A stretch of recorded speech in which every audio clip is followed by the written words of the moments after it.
Hello, my name is Sekiyama, Division of Materials Physics, Graduate School of Engineering Science, Osaka University, Japan. In this movie, I would like to show that the retarded Green's function in quantum theory introduced here represents the ARPES spectra with a constant transition matrix element.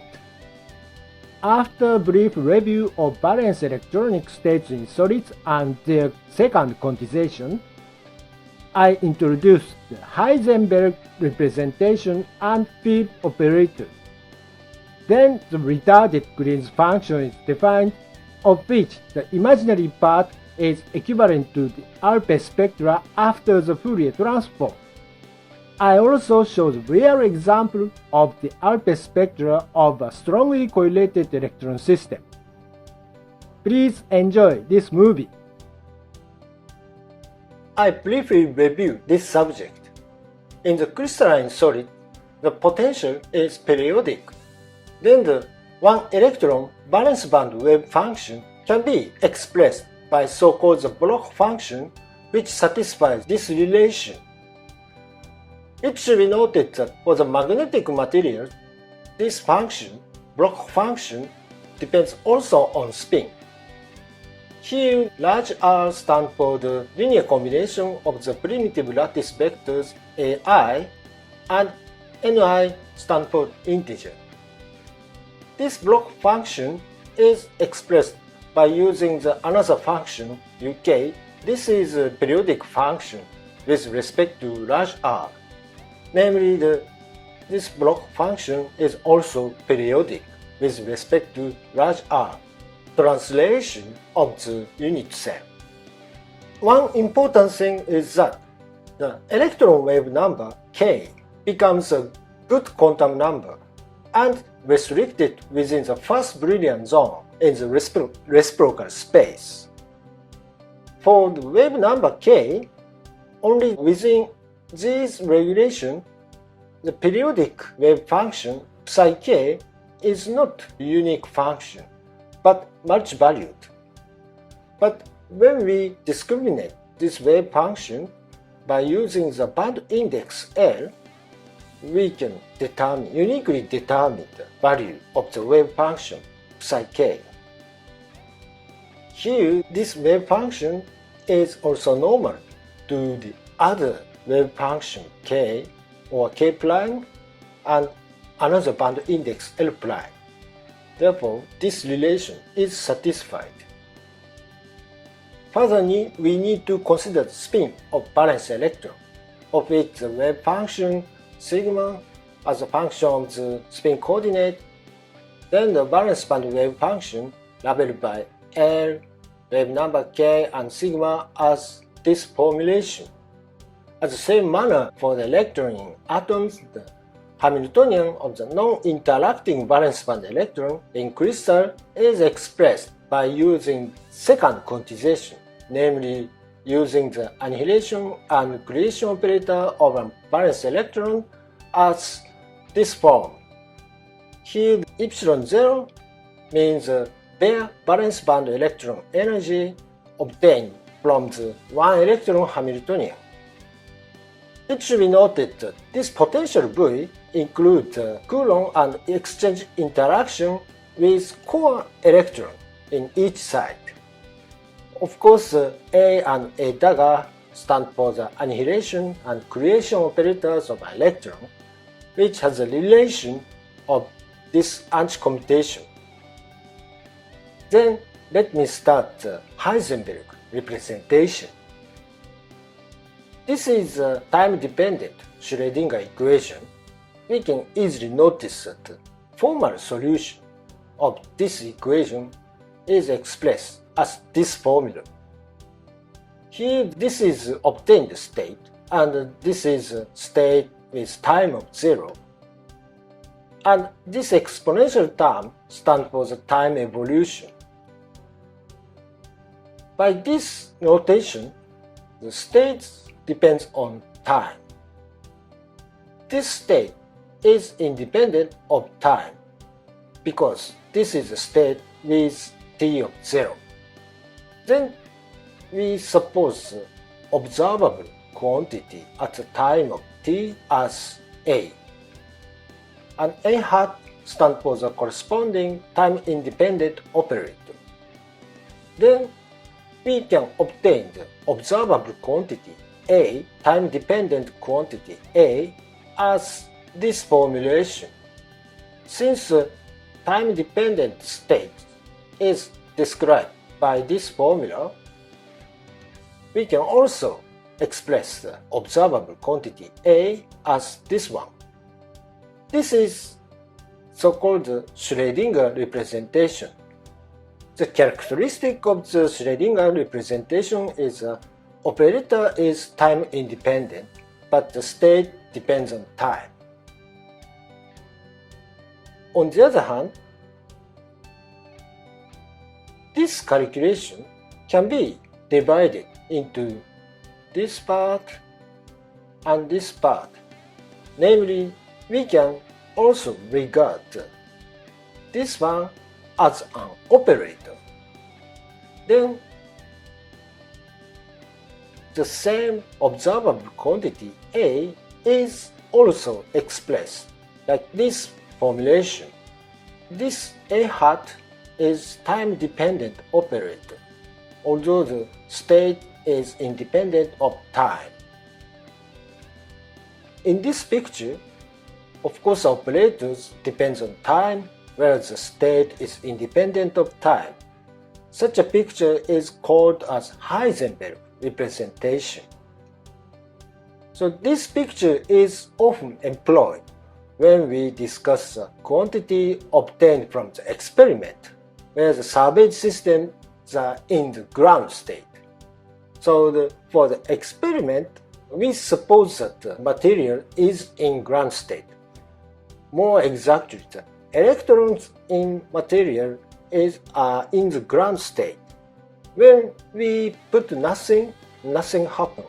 But in order to get some signal, for instance, the light is irradiated, then the system is more or less excited. At least one electron in the solid is excited. Then we observe such electron. At the observation time, more or less the system or state are excited. But usually we are not so interested in how the state is excited by the experiment. We would like to know the ground state electronic structure by experiment. In such a case, only we consider the ground state as psi0 and we treat the operator as time dependent. So this is the essential of the Heisenberg representation. Then I'd like to introduce field operators.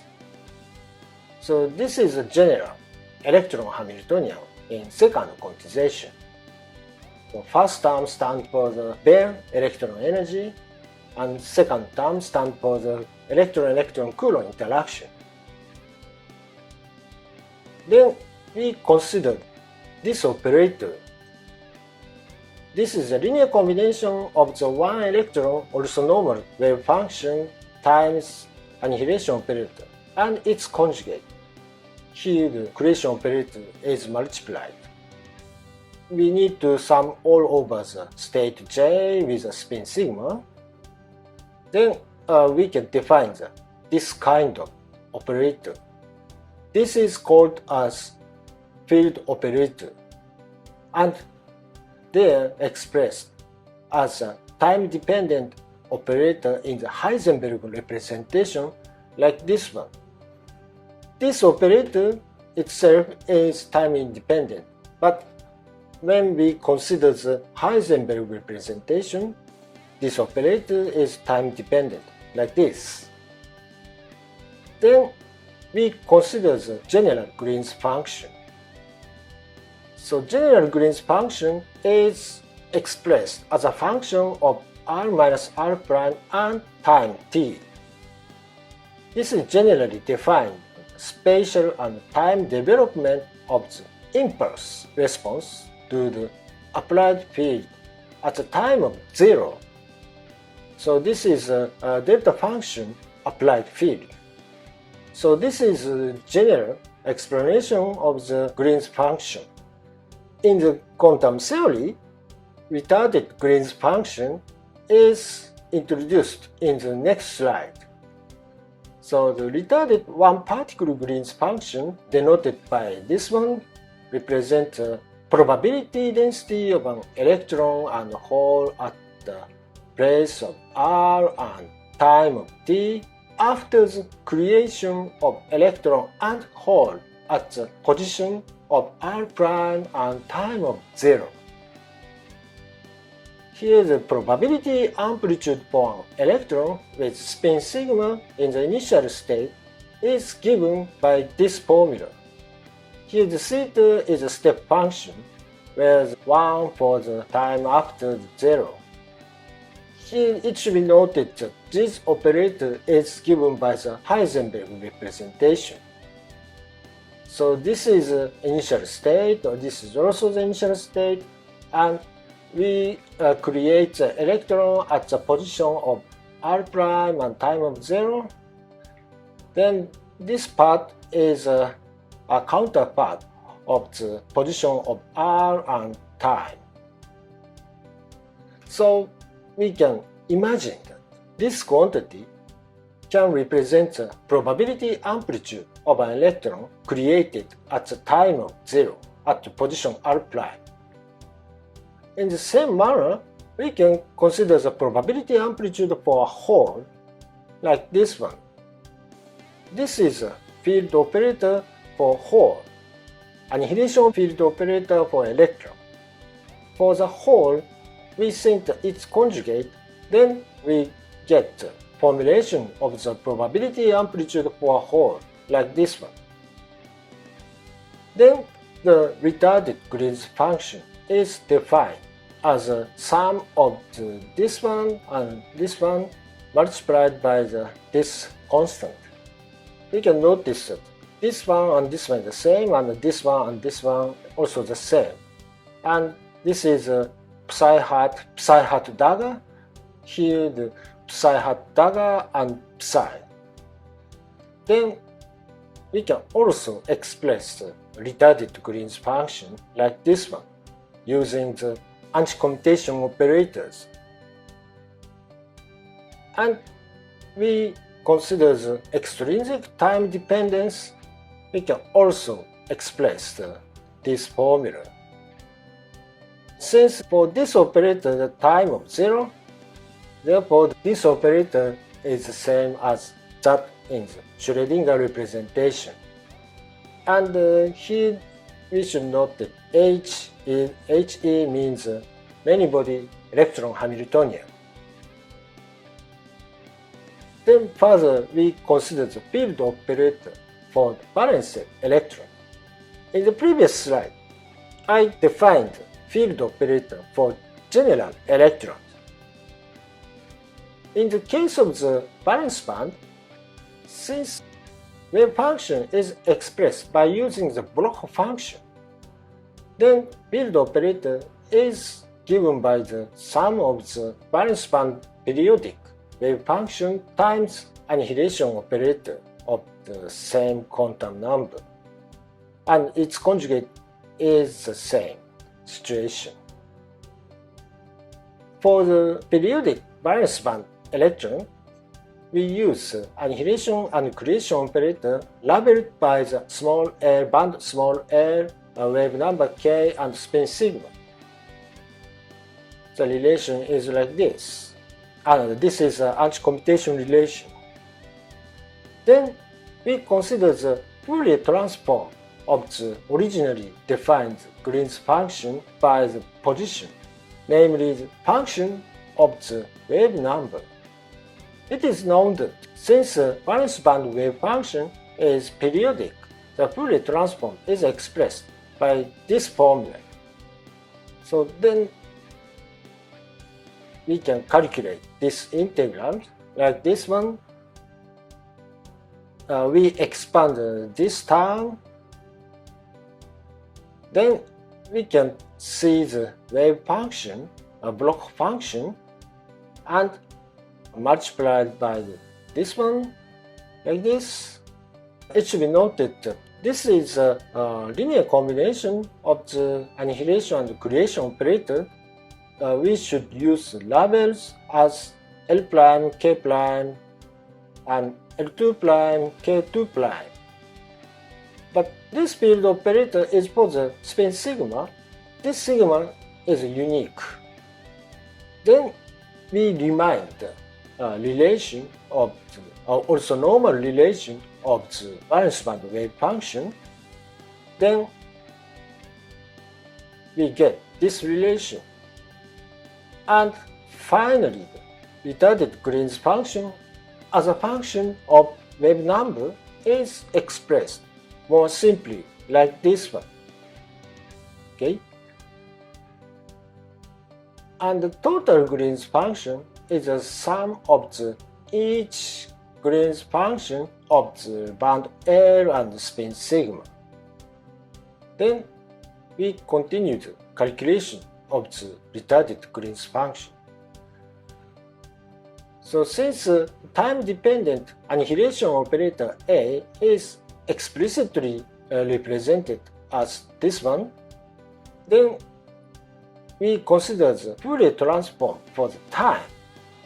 And in order to avoid the divergence, we put infinitesimal 0 plus. Then Fourier transform for the time of this Green's function is expressed by this formula. It should be noted that infinitesimal is added or multiplied here. This is nearly 1. Then we consider the fact that acting the Hamiltonian to this eigenstate, we obtain the eigenenergy times the state. Then we obtain this result. So here HE switch to EI, and here also switch to EI instead of HE. Still this part is HE because this is far from this one. Then we concentrate the exponential function in the middle like this.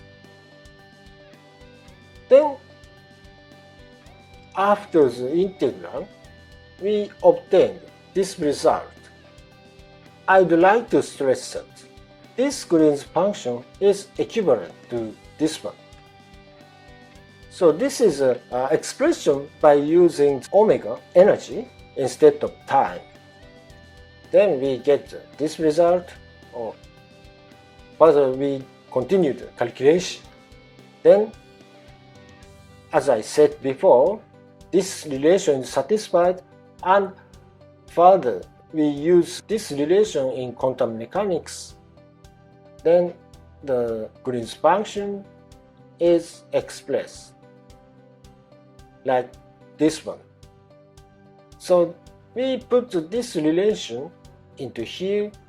For the first term, n prime is replaced by the n plus 1, and in the second term, n prime is replaced by the n minus 1. Then we can act Hamiltonian to here because there is no operator between this and this one. Then we get this part as a number. We can remove from the bracket, then we get this result. Then hereafter we set the Planck constant as 1. This is electron energy, but sometimes we confuse this notation as an incident photon energy. But here the incident photon energy is expressed by h nu.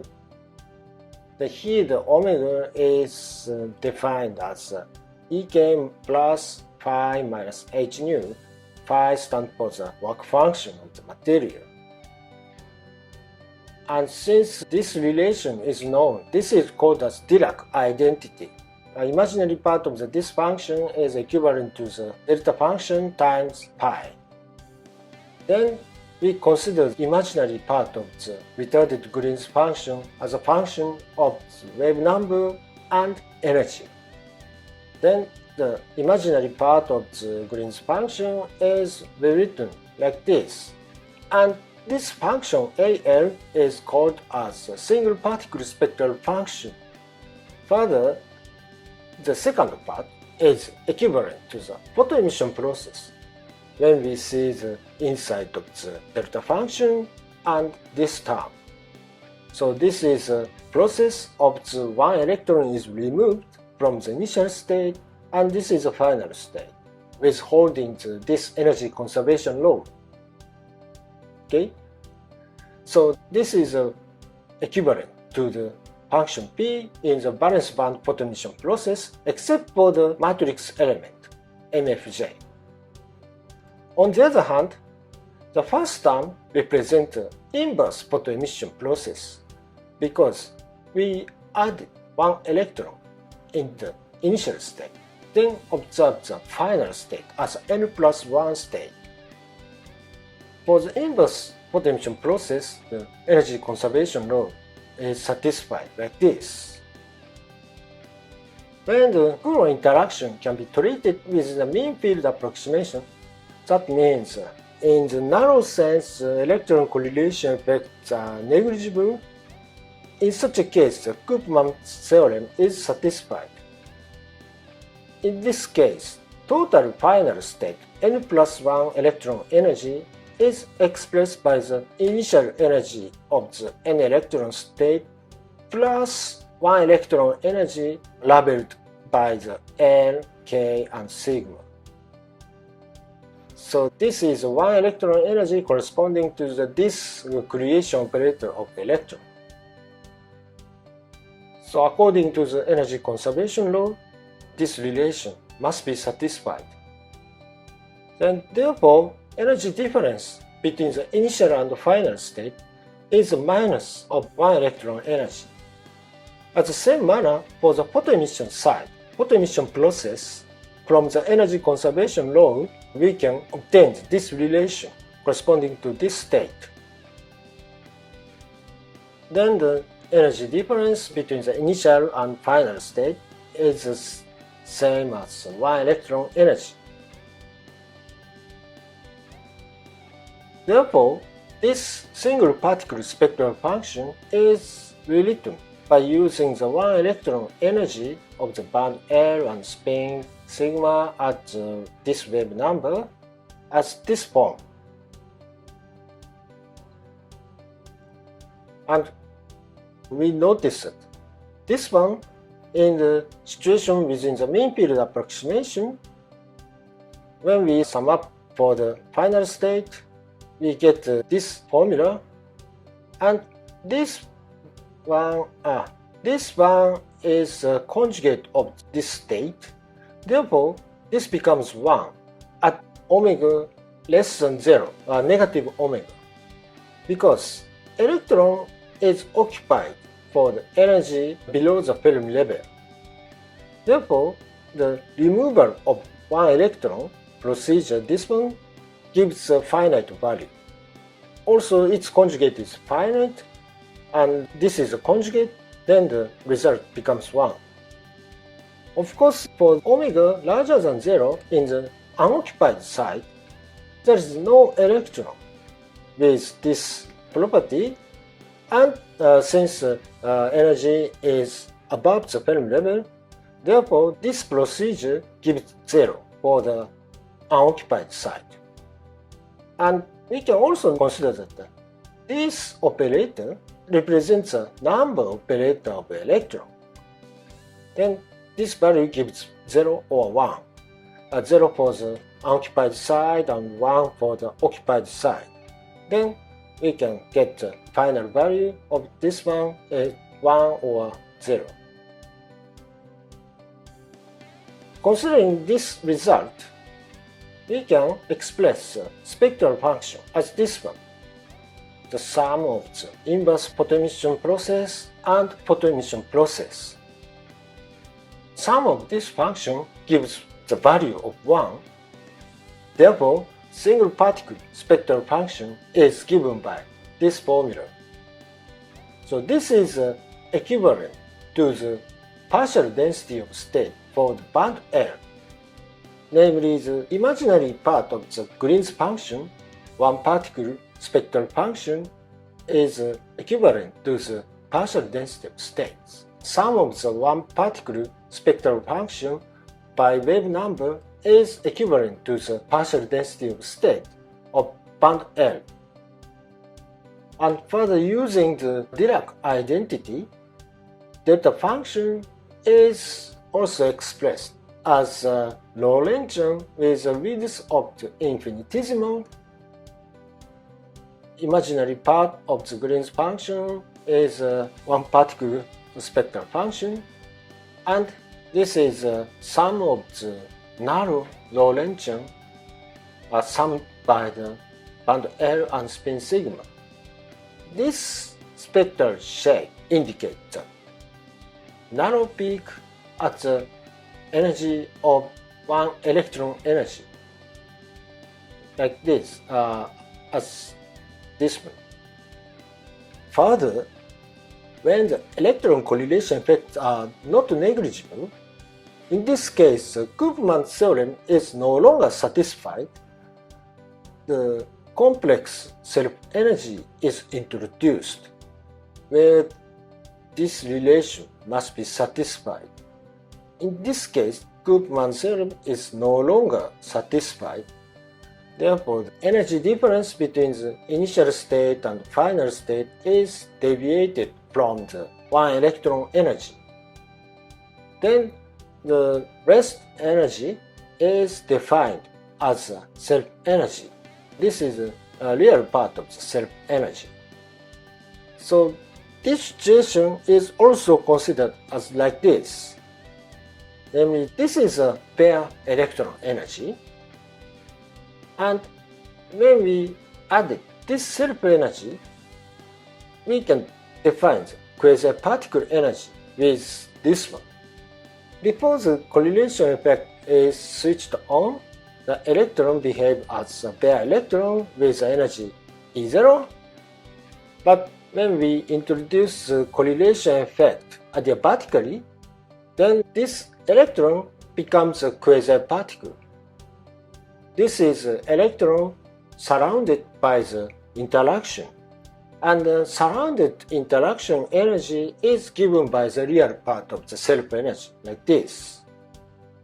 For the imaginary part of the self-energy, this ether is replaced by the imaginary part of the self-energy. So this is a lifetime of the quasi-particle. Dimension of the self-energy is of course energy. Therefore, the inverse of the imaginary part is proportional to the quasi-particle lifetime. Then the electron correlation is switched on. The Green's function is expressed by using the self-energy like this formula. So this is a story of the retarded Green's function as a function of momentum and energy, and one particle spectral function is equivalent to the photoemission and inverse photoemission spectra. When the electron correlation is switched on, this spectral function, namely the imaginary part of the Green's function, is expressed by the nearly same manner, but adding the self-energy is a complex number. So then I explained how the electron correlation effects are seen in the angle-resolved photoemission spectrum. For simplicity, here it is assumed that the number of the band with 1 and spin is not polarized. For the non-interacting system where the correlation effect switched off, ARPES spectra is equivalent to the one particle spectral function with a lifetime of the eta plus. This is infinitesimal. Then this is a very narrow Lorentzian. Then we can observe very sharp peak near the Fermi level following the band dispersion like this. when k is larger than kf Fermi vector, there is nothing. On the other hand, for the interacting system, that means electron correlation effects are switched on, single particle spectral function equivalent to the ARPES spectra is given by this formula. So difference is the presence of the self-energy. By seeing this formula, we can notice a peak at this energy, which is deviated from the bare electron energy by the real part of the self-energy, like this. So here we define the E star as a quasi-particle energy. So when we consider this energy as a quasi-particle energy, the situation is rather similar to the non-interacting system. But this becomes rather broader compared with this one. And this energy shift is seen due to the presence of the self-energy. And further, often we see another peak away from the quasi-particle peak. This is called as the incoherent part. But near the Fermi level, for the Fermi liquid, this self-energy is known as this behavior. Namely, the real part is proportional to the omega energy omega, and the imaginary part is proportional to the omega square. This is the definition of the Fermi liquid, first discussed by Landau. Anyway, we can determine the form of the self-energy near the Fermi level. Then we can calculate the renormalization factor Z as this formulation. Since self-energy is expressed like this, especially for the real part is expressed as this one. This is a real part, sorry. By using this proportional factor G1, we can understand that the renormalization factor is 1 over 1 plus G1. Since G1 is positive, therefore the renormalization factor Z is less than 1. And it is also known that this renormalization factor is directly related to the effective mass M star. M star over M is determined by the 1 over Z. Of course, this is larger than 1 usually for the correlated electron systems. So then we know the formula of the self-energy near the Fermi level. For the Fermi liquid, renormalization factor is also obtained.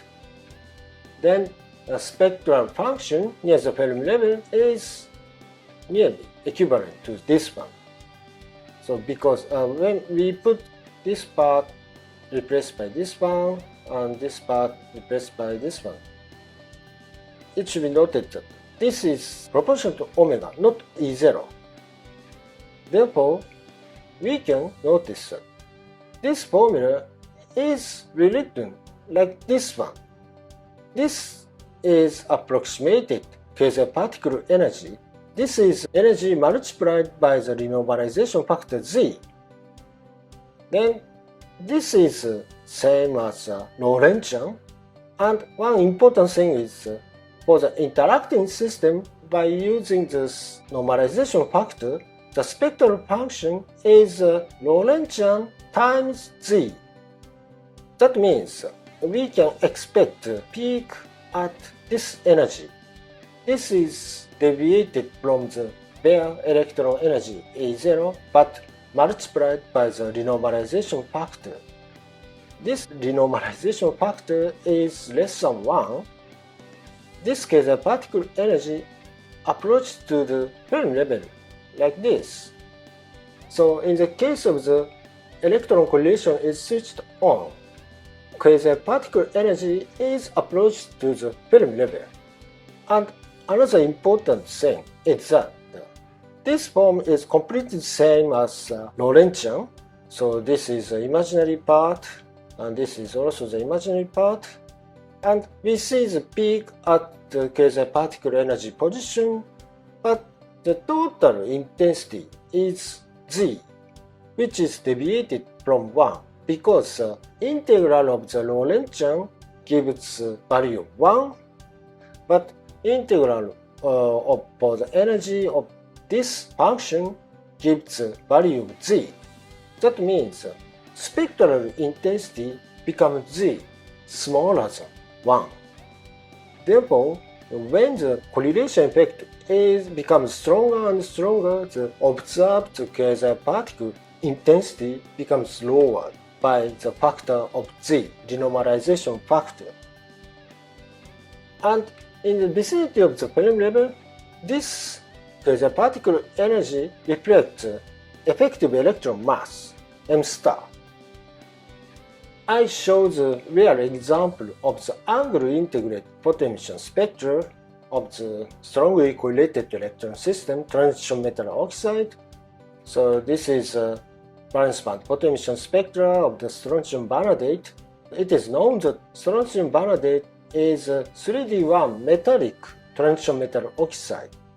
When we measure the bulk photoemission spectra of this compound, we get the spectrum represented by the red point. When we compare this spectra with vanadium 3D partial density of state broadened by the instrumental resolution displayed by the black dotted line, we can notice that the bandwidth is deviated from the theoretical result. Namely, by the experiment, we see the effect of the band narrowing due to the electron correlation.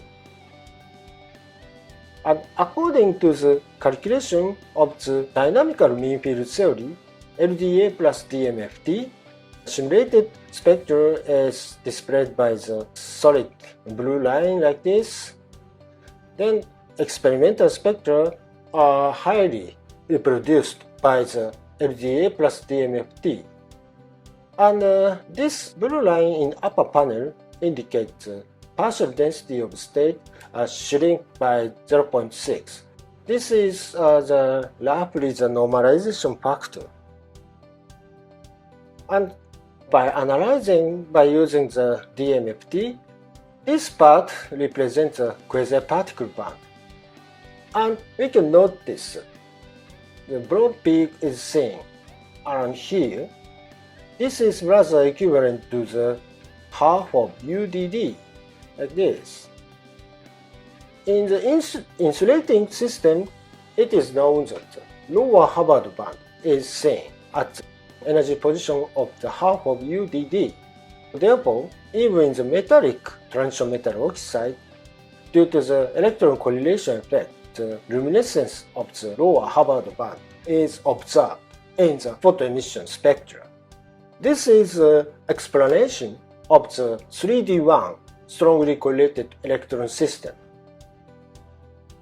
So importance is a quasi-particle band is the one-to-one correspondence with itinerant band. On the other hand, there is no correspondence for the lower Hubbard band because this lower Hubbard band is originally coming from the insulating nature of the system. By using the effect of the electron correlation, we can understand the line shape of the valence band photoemission spectra near the Fermi level, reflecting the correlation effect. Then, I would like to show another example. This is a periodic Anderson model, and we need to further simplify the orbital and spin dependence of the on-site Coulomb interaction, and we only consider the one spin degenerated conduction band, which is hybridized with Fourier side. Then the theoretician can calculate the ARPES data of the cerium nickel to germanium 2, one of the heavy fermion system. This dispersion kink structure in the vicinity of the Fermi level reproduced by using the periodic Anderson model with infinity UFF. When the Coulomb interaction becomes infinity, the W occupancy is forbidden, Then the Green's function for the hybridized band L, this stands for this one, because around the band bottom, correlation effects are hardly seen. So the behavior is similar to this one, Ransom equal to germanium 2. But when this band approaches to the Fermi level, weight of the strongly correlated point orbital increases suddenly. Then we can obtain the Green's function like this, and this red curve stands for the dispersion obtained from this Green's function. This is a peak position omega as a function of the momentum. So the situation is like this. Before introducing the self-energy, dispersion is like parabolic, like this one.